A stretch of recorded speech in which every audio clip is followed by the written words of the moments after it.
주시는 유산의 문제가 있기 때문이에요. 후손들에게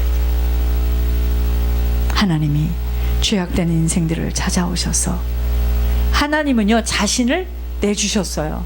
죽음으로 자신을 내주셔야 함이 바로 죄 때문임을 아는 만큼 죄를 무서워해야 돼. 그리고 자꾸 죄를 토해내야 됩니다. 우리는 주님 앞에서 항상 떨며 두려워할 줄 아는 지각이 필요합니다. 내게 작정하신 대로 행하시는 분이시기 때문이에요.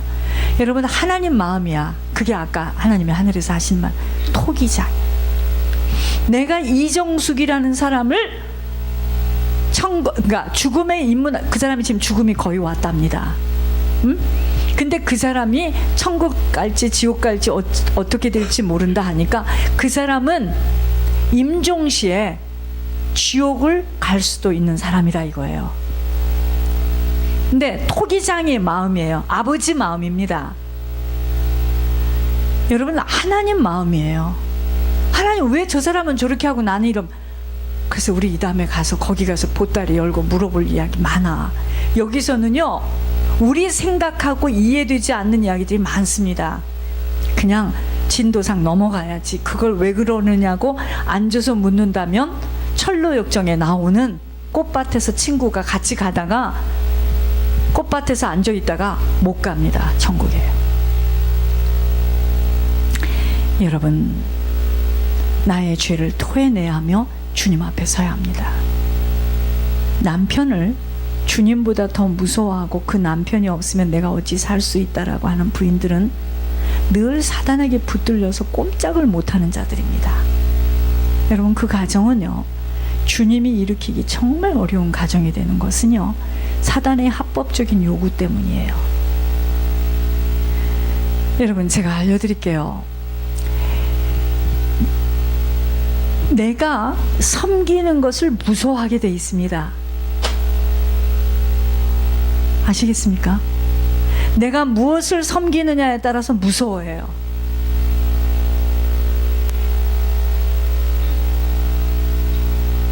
내가 하나님을 섬기게 되면요 강하고 담대해져요.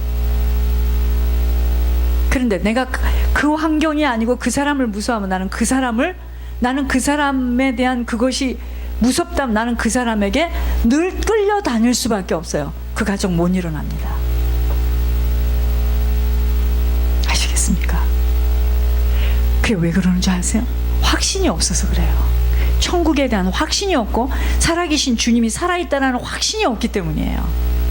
이게 있잖아요. 주님이 살아계시고 천국과 지옥이 있다는 거 확신하면 세상에 무서울 게 없습니다. 그 다음부터 주님 외에는 무서울 분이 없어요. 몸과 영혼을 소울의 골짜기에 던질 수 있는 주님 외에는 그 무엇이 그 누구가 우리에게 두려운 존재인지요. 주님을 의지하고 바라는 것이 아니라 사람을 의지하고 바라기에 늘 사람을 통하여서 고통을 받게 되어 있음이 영적 법칙입니다. 사단의 장난감이 되는 것입니다. 생명은 흘러가기 굉장히 어려워요. 일평생 사단에게 노략질 당하다가 병들어 몸져 눕는 거야. 여러분, 왜 심지가 견고한 자를 평강에서 평강으로 인도한다 그랬을까요? 사단도 끊임없이 우리를 꼭 찔러봅니다. 너 힘들지? 너 죽겠지? 찔러봅니다. 그걸 하나님은 또 우리에게 허락하십니다. 주님의 성품을 바로 하셔야 합니다. 마음을 주님에게로만 고정시켜 줄 수 있는 자가 주님의 팔베개를 하고 사는 거야. 주님이 보호하십니다. 그래서 살리는 것이 육이 되는 자는 굉장히 이해하기 어려운 말이에요. 미쳤구나. 저 돈을 다 갖다 하나님께 갖다 바치고 지내는 저렇게 힘들게 살아. 세상 사람들이 우리를 볼 때는 이해하기가 어렵습니다. 엄마는 아무런 계획도 없고 대책도 없는 사람입니다. 이렇게 나와요. 여러분, 육은 무익합니다. 나의 영이 힘이 없어서 하나님이 하시는 말씀을 분별도 못하고 늘 사람을 무서워하는 자는요 사람의 노예로 끌려서 살 수밖에 없어요.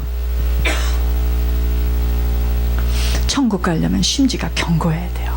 아무것도 무서워하지 마세요. 환경에 좌지우지 당하는 자는요, 사람에게 끌려다니는 자입니다. 그 사람은 영향을 받는 자지만 영향은 줄 수는 없어요. 이러한 자들은요, 가문의 복음을 나눠줄 수 있는 자가 아니라 사단의 유산을 퍼뜨릴 수 있는 자입니다. 그래서 여러분 잘 들어보세요. 나는 이 얘기만 들었어요. 왜 공수부대가 무섭고 해병대가 무섭대요? 옛날에 얘기 들어보니까 무섭대요. 귀신 잡는 해병대래요. 그렇게 무섭대요. 해병대 훈련이. 왜 그랬을까요? 여러분, 훈련을 많이 받은 사람들이 세상 것을 놓습니다. 무서울 게 없습니다. 아시겠습니까? 그래서 하나님이 쓰시고자 하는 자는 어떻게 하겠습니까? 훈련 시키겠죠. 쓰시려면 훈련을 시켜야 될 거 아니겠습니까? 그쵸? 여러분, 신학교 나와서 막바로 나와가지고 주의를 못합니다. 절대로. 훈련 받아야 돼요. 훈련. 제가 보니까 그 아이를 놓고 기도하고 결혼 자금도 다 하나님 앞에 드렸으면 좋은 일만 와야 되잖아. 그죠? 그건 종교야. 그런데 이건 갈수록 깊은 수술로 들어가기 시작해. 아, 하나님은 이렇게 하시는구나. 그래서 그 아이가 복을 받을 수밖에 없는 그릇으로 준비되는 거예요. 우리는 수술이고 뭐고 빨리 달라 이거예요. 여러분, 절대로 유독 믿는 모습이 투철하고 모양새가 갖추어진 신앙인들이 더 많이 지옥으로 떨어져 있음을 확인하게 하신 것은요, 하나님은 사람을 외모로 보지 않습니다. 사람은 속여도 하나님은 속지 않아요.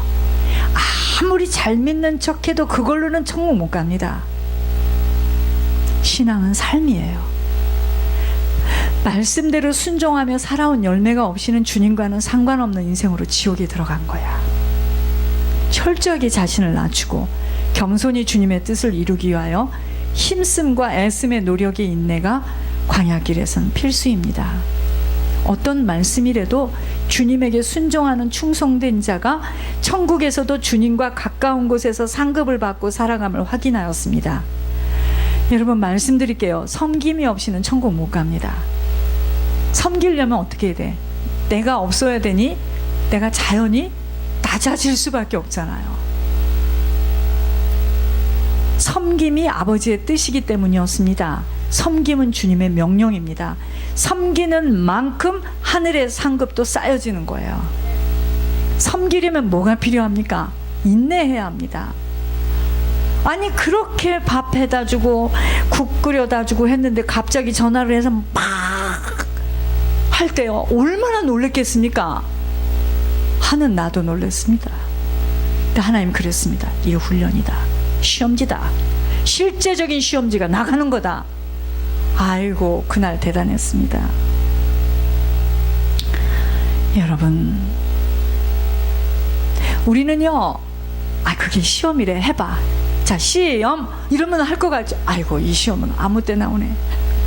아무 때 나와요. 그래서 시험이지, 불시에 온다 이 말이에요, 시험이. 그래서 여러분 보세요. 정말 내 사정, 내 고집, 내 의견으로는 섬길 수 없는 거예요.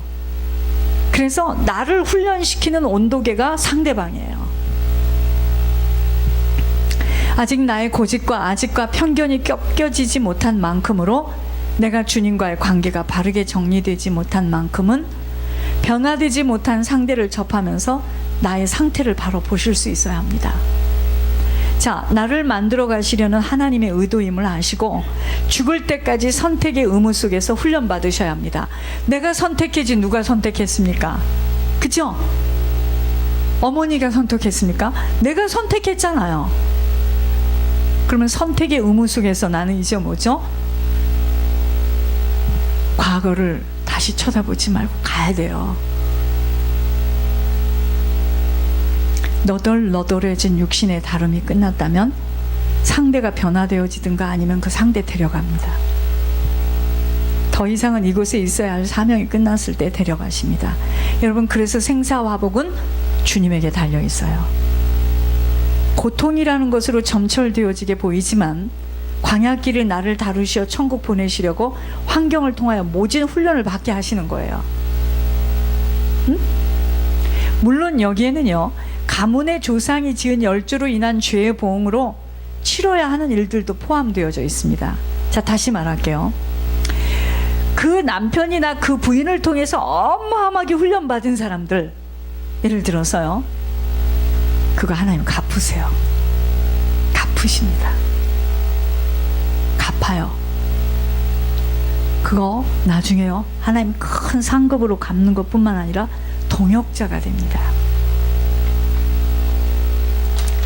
사랑하는 자에게는 고난이라는 관문을 통과하시게 하여서 천국 시민으로 갖추어지도록 하시는 축복이에요. 믿음이 모든 사람들의 것이 아니됨이 바로 길들여지지 못하는, 다룸받지 못한 자는 나고자로 넓은 길로 구원을 흘러 보내기 때문이에요. 가장 지혜로운 자는요, 믿음을 구하고 찾고 두드리는 자예요. 그러니까 믿음만이 영생의 도구가 되기 때문입니다.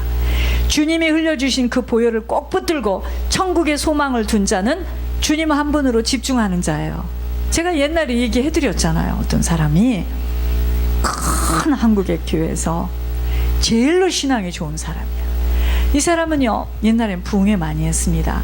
부흥회만 하면은 이 사람이 다 굳은 일부터 시작해서 하여튼 그 교회에서 없어서는 아니 될 사람. 그런데요, 남편이 술주정뱅이야. 술만 먹는 게 아니야, 때리는 것만이 아니야, 다 부수어.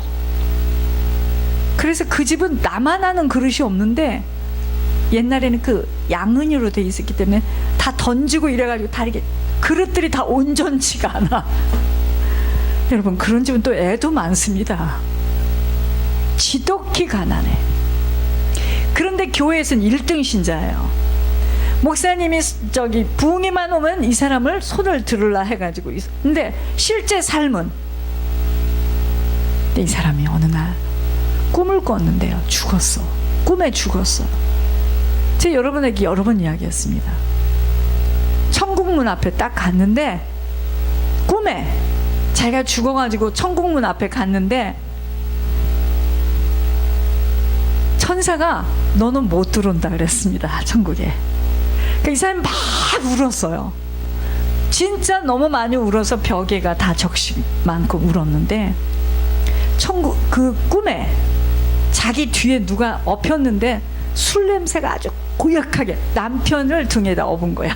꿈에 하나님 보여주신 거야, 영적인 세계에게. 보세요, 교회에서는 1등 신자야.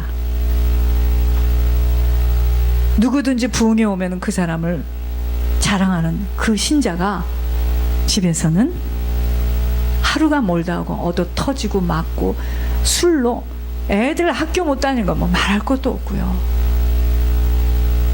그날 하나님 보여주셨습니다. 너는 못 들어와.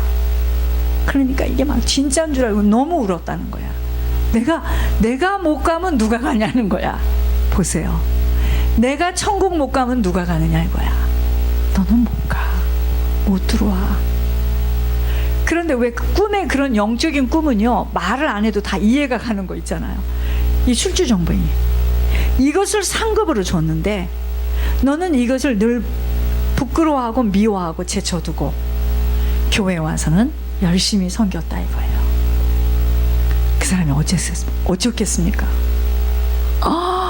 꿈을 깨고 나서 이 사람이 너무 놀라가지고요, 그날부터 이 사람이 그 얘기 있잖아요, 작전을 폈어요.